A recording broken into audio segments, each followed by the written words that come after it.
অন্ধকার রাতে চারিদিকে নিস্তব্ধতা। কোথাও কোনো শব্দ নেই, শুধু হালকা ঠান্ডা হাওয়ার শব্দ। আর হঠাৎই ঘটে যায় এক ভয়ঙ্কর ঘটনা। আজ আমি আপনাদের শোনাবো এক সত্য ভূতের অভিজ্ঞতা, যা শুনে গা শিউরে উঠবে।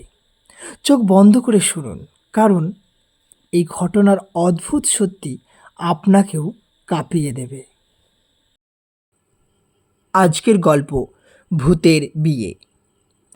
অনিকেত, বিবেক, রবি আর সাগর, ওরা 4 বন্ধু, সবসময় একসাথেই থাকে। আজ ভাদ্র মাসের অমাবস্যা।